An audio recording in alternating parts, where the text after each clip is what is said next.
Guys, I am Ravikant Kumar and today I am going to teach quantum mechanical model of atom. इसका जरूरत क्यों पड़ा हम लोगों को?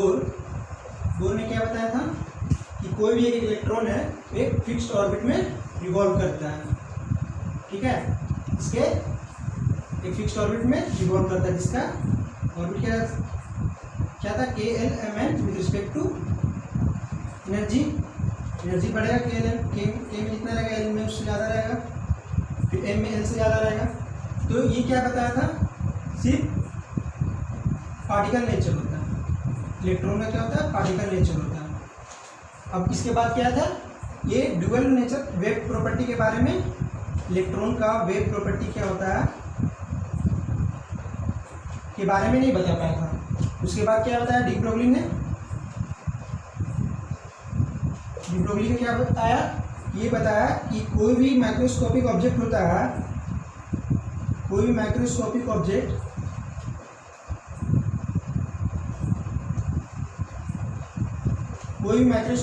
क्या होता है डुअल प्रॉपर्टी शो करता है। किसका, कौन सा, एक हो गया पार्टिकल नेचर, एक वेव नेचर।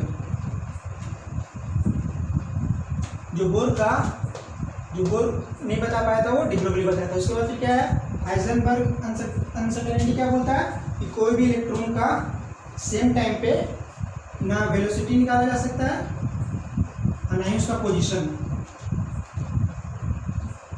सेम टाइम पे किसी भी इलेक्ट्रॉन का वेलोसिटी निकाला जा सकता है ना पोजीशन निकाला जा सकता है। तो इसके बाद क्या हुआ, स्क्रोडिंगर एक थे,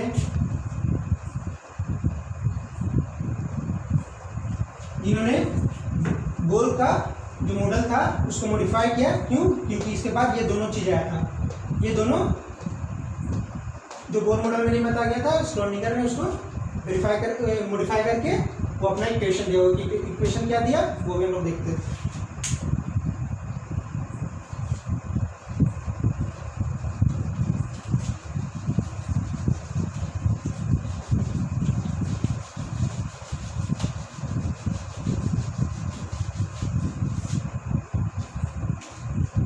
स्क्रोडिंगर क्या,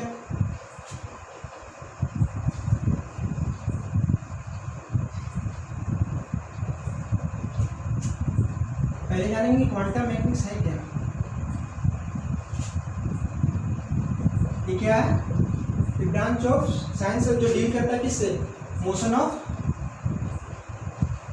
इलेक्ट्रॉन और सिंपली से एनी इलेक्ट्रॉन के जगह, या फिर इसको डायरेक्ट लिख सकते सिंपली से any microscopic object which show क्या करता है, ये दोनों which show both property of particle and wave nature. कोई भी माइक्रोस्कोपिक पार्टिकल है उसका क्या करता है, मोशन को फाइंड करने में हेल्प करता है, उसको हम स्टडी करते हैं। कोई माइक्रोस्कोपिक जिसका साइज छोटा होता है, जिसका वेलोसिटी बहुत ज़्यादा होता है, उसको हम लोग क्वांटम मैकेनिक्स में पढ़ते हैं, जो दोनों प्रॉपर्टी डुअल प्रॉपर्टी शो करता है। अब देखेंगे कि स्क्रोडिंगर ने कौन सा इक्वेशन दिया था। स्क्रोडिंगर इक्वेशन था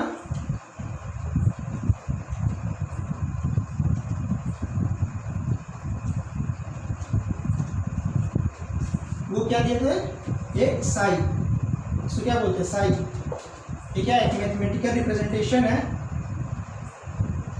एक मैथमेटिकल रिप्रेजेंटेशन है जो क्या कंटेन करता है, ये कंटेन करता है इंफॉर्मेशन किसका, इलेक्ट्रॉन का, कंटेन इंफॉर्मेशन ऑफ इलेक्ट्रॉन। क्या रखता है, information, position, velocity and third one is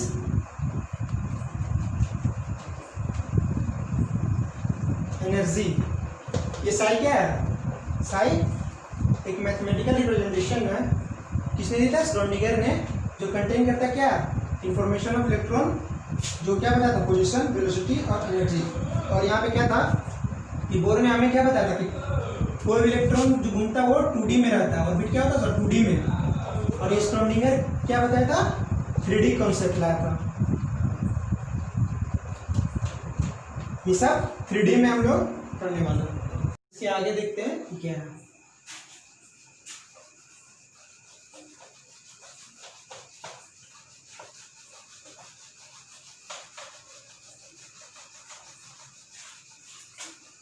इसमें पहले हम बता दे रहे हैं कि ये जो श्रोडिंगर वेव इक्वेशन है, हमको ज़्यादा डिटेल में नहीं जाना, जितना जेईई मेंस आईटी के लिए, नीट के लिए इंपॉर्टेंट है उतना हम लोग जानेंगे, क्योंकि इसका अब देखना है श्रोडिंगर वेव इक्वेशन क्या है। तो क्या करना था, इसमें क्या दिया था? श्रोडिंगर क्या बोलता है? ये क्या देता है? ट्रेजेक्ट्री देता है, trajectory of electron as a wave. ये क्या है? साई फंक्शन है जो क्या देता है हमको? ट्रेजेक्ट्री देता है electron as a wave 3D में। अगर मान लिया जाए एक्स वाई जेड कोऑर्डिनेट ले लें साई में, साई का फंक्शन में, तो हमको क्या देगा? पाथ देगा किसका? इलेक्ट्रॉन का। जैसे suppose y equal to 2x plus 3, y equal to 2x plus 3, तो यहाँ पे क्या है? अगर x और y का कोऑर्डिनेट अगर हम लोग पुट करेंगे तो कोई भी स्ट्रेट लाइन का हमको पाथ मिल जाएगा। तो वहाँ पे यही फंक्शन में अगर हम लोग कोई भी फंक्शन है उसका एक्स वाई जेड पुट करेंगे तो क्या निकल जाएगा? हम लोग को इलेक्ट्रॉन का पाथ निकल जाएगा। ठीक है, अब देखो, अब इक्वेशन क्या है वो हम लोग देखते हैं।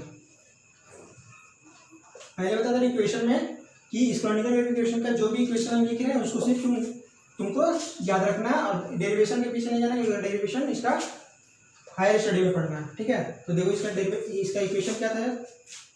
इक्वेशन था del square psi by D X square del X square del square psi Y square plus 8 pi square M by H square 8 pi E by E minus B psi equal to 0। ठीक है, अब देखते हैं इसमें क्या, अगर इसमें क्या होता है साई में अगर हम लोग हैमिल्टनियन ऑपरेटर लगा दे तो हम लोग क्या मिल जाएगा? एनर्जी, एनर्जी ऑफ इलेक्ट्रॉन मिल जाएगा। हैमिल्टनियन ऑपरेटर क्या है? एक मैथमेटिकल ऑपरेटर है जो साई के साथ अगर लगा देंगे तो हम लोग को एनर्जी मिल जाएगा। देख लेते हैं हैमिल्टनियन ऑपरेटर क्या है। पहले ऊपर मिटा देंगे, अब देखते हैं ये हैमिल्टनियन ऑपरेटर क्या है। अच्छा, यहाँ पे देख लो कि m का स्क्वायर में सिर्फ m होगा। ठीक है, अब देखो ये क्या था, अगर इसको हम ऐसे लिख सकते हैं del square psi plus 8 pi square m by H square E minus B psi equal to 0। ये क्या है? ये है हम लोग का, इसको बोलते हैं लैप्लासियन ऑपरेटर। इसके टर्म के पीछे मत जाना कि कहाँ से आया क्या आया, ये सिर्फ बता दे रहे हैं कि ये इसका मतलब लैप्लासियन ऑपरेटर होता है, हैमिल्टनियन ऑपरेटर होता है। ये हम लोग हायर स्टडी में पढ़ेंगे, लेकिन फिर भी जान लो कि यहाँ पे हैमिल्टनियन ऑपरेटर का वैल्यू कितना, तो पहले देख लो। ठीक है, अब इसको हम लोग सिर्फ ये फॉर्म में लाना है। हम लोग क्या करेंगे, 8 pi square M by H square E psi minus 8 pi square M by H square B psi, और ये साई इज इक्वल टू 0। क्या लिख सकते हैं? इसको मिटा लेते हैं पहले, देख लेते हैं इसको।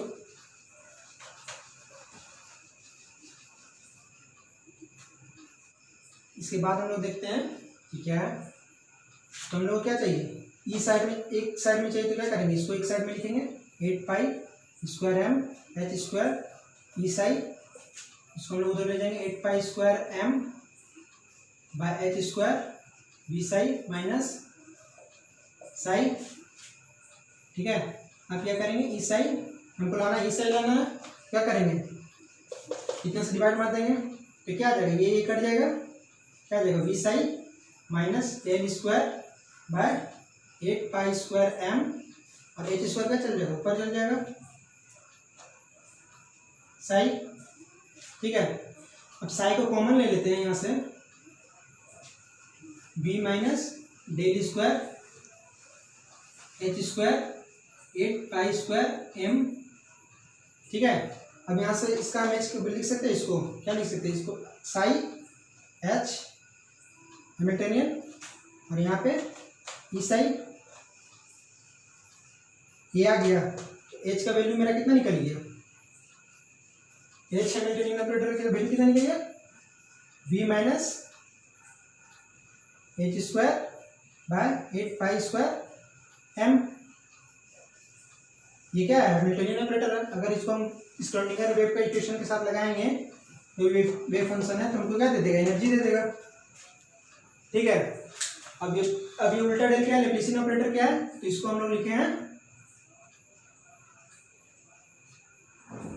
D by D X square plus B square D Y square del, यहाँ पे डेल होगा del by del Z square, del square by del Z square.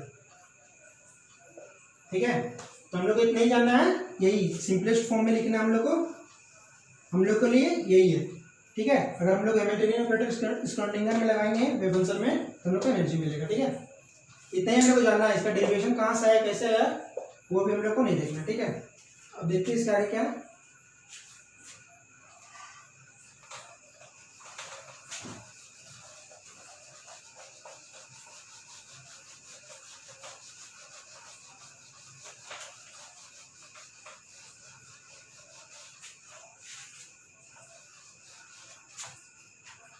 अब हम लोग देखते हैं क्या साइन, ये क्या देता था, ये इंफॉर्मेशन रखता है किसका,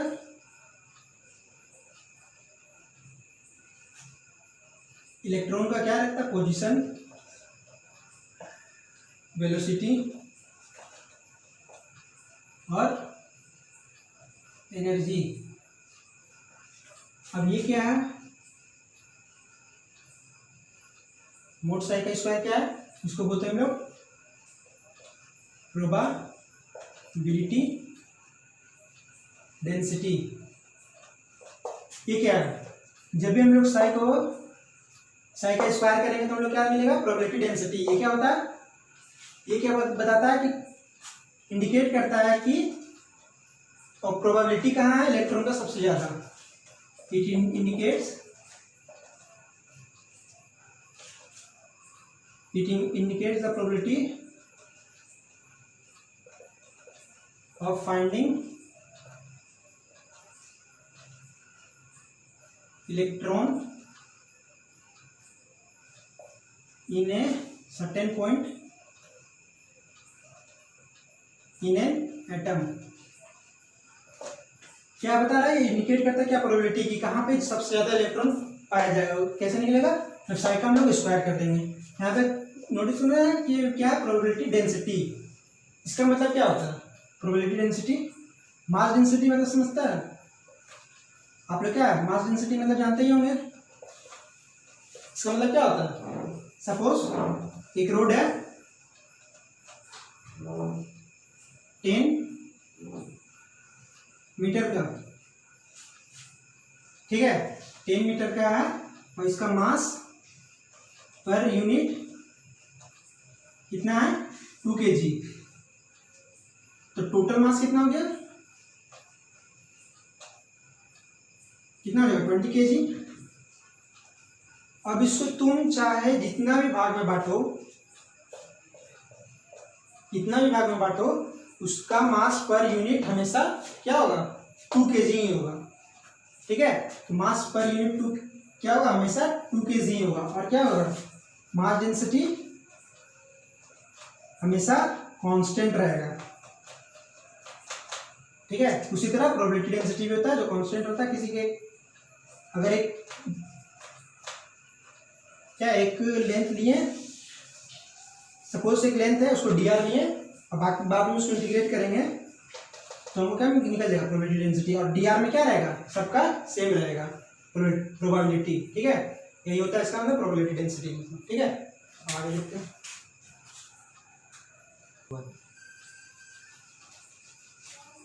अब इसके आगे देखते हैं।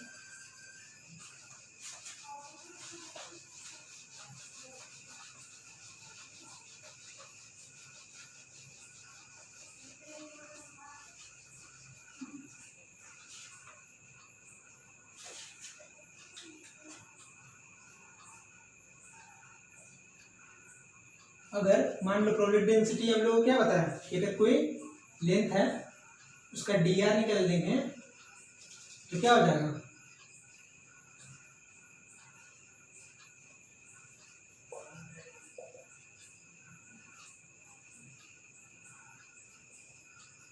ठीक है। अगर कोई एरिया का क्या हो जाएगा,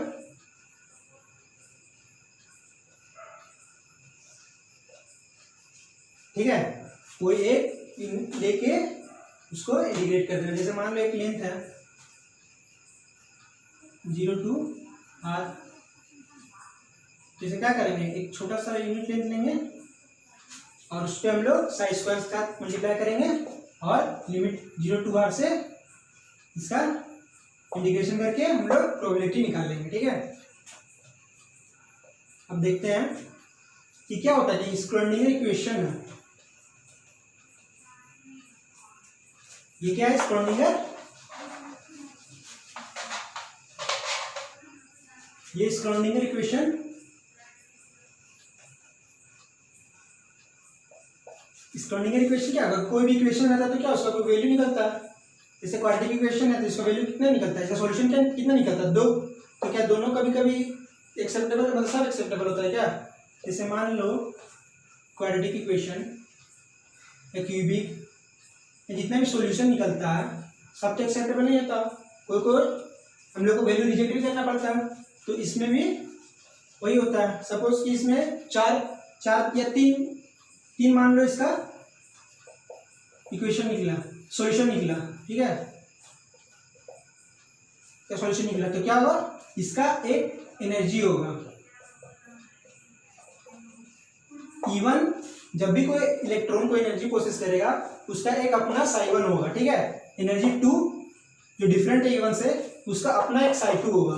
E3 क्या है, उसका एक अपना साई3 होगा। ठीक है, कोई भी इलेक्ट्रॉन अगर अपना एनर्जी एसोसिएट करता है, कोई भी एनर्जी प्रोसेस करता है तो उसका अलग अलग होता है। मान लो कोई k ऑर्बिट पे, ठीक है, कोई इलेक्ट्रॉन, तो उसका मान लो साई1 है, तो जो L पे रहेगा वो साई2 और साई3 होगा, मतलब साई1 नहीं होगा। ठीक है, अलग अलग होगा क्योंकि यहाँ पे इसका एनर्जी ज्यादा है L में।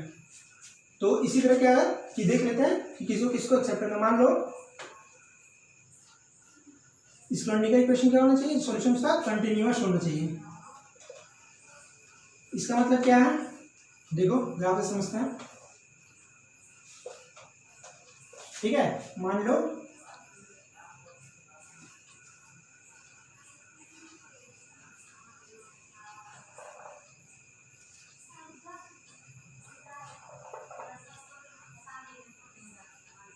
सपोज यहां से यहां फिर यहां से यहां, ये कंटिन्यूअस में है क्या।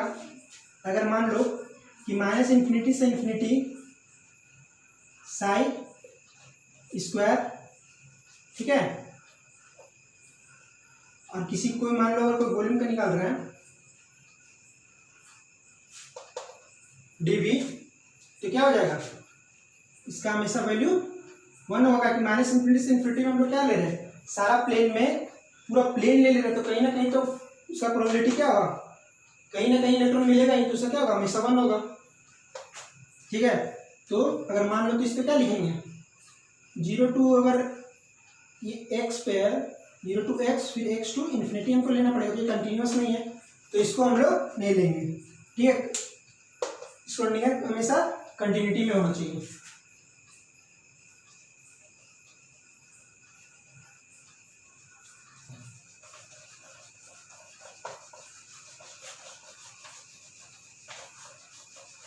अभी हम लोग ने क्या देखा, कोऑर्डिनेट इक्वेशन कंटिन्यूअस होना चाहिए था, और क्या इसका सिंगल वैल्यू होना चाहिए। सपोज क्या है, इस साइड का ग्राफ मान ले लेते हैं, ये एक्स का, ठीक है। सपोज कुछ मोशन उस इलेक्ट्रॉन का इस तरह, ठीक है। तो क्या कर रहा है, एक पॉइंट एक्स में, एक्स नॉट में कितना दे रहा है वाई का वैल्यू, 1 2 3 4 5। तो एक इलेक्ट्रॉन का एक ही टाइम पे क्या इतने जगह पॉसिबिलिटी हो सकता है, हम यहाँ भी है, यहाँ भी, यहाँ भी, यहाँ भी, ऐसा हो सकता है क्या, तो इसको नहीं लेंगे, ठीक है। तो सिंगल वैल्यू लेना। अब देखते हैं दूसरा टॉपिक क्या है, ऑर्बिटल है क्या। ऑर्बिटल का कॉन्सेप्ट है क्या था, ये 3D था। एक 3D स्पेस क्या होता है, न्यूक्लियस के अराउंड एक 3D स्पेस है जिसमें इलेक्ट्रॉन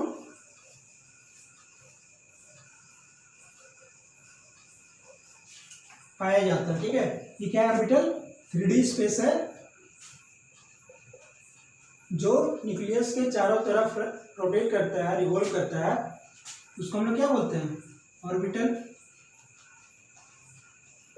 ये 3D व्यू है, ठीक है। बोर में क्या बोला था कि ये 2D है, लेकिन यहाँ पे ऑर्बिटल 3D स्पेस में होता है, ठीक है।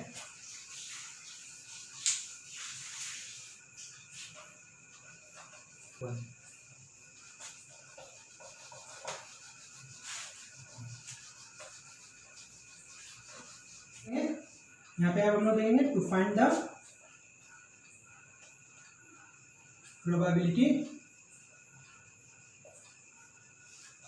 Eight distance R. तो हम लोग क्या देखे थे, प्रोबेबिलिटी क्या होता है, साई स्क्वायर, उसका एरिया 4 पाई आर स्क्वायर। ये क्या है, स्फीयर है, स्फीयर का एरिया लिए। तो मोस्ट प्रोबेबल डिस्टेंस क्या होगा,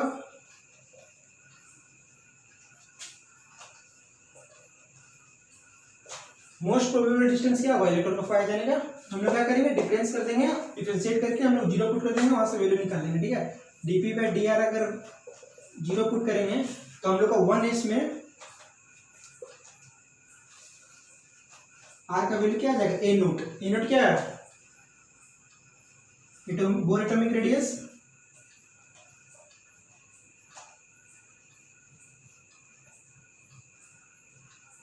उसी तरह हम लोग 2s करेंगे, 2s के लिए 2s 1s से क्या हम लोग क्वांटम नंबर है, ये प्रिंसिपल क्वांटम नंबर इसको बोलते हैं, वो हम लोग आगे देखेंगे, ठीक है। ठीक है, 2s का क्या हो जाएगा, r 2a नोट, ठीक है। 1s में अगर dp/dr करेंगे, 0 पुट करेंगे, डिफरेंशिएट करके इसको 0 पुट करेंगे तो हम लोग का r का वैल्यू a नोट आ जाएगा, और 2s का r 2a नोट। अब देखते हैं इसके आगे।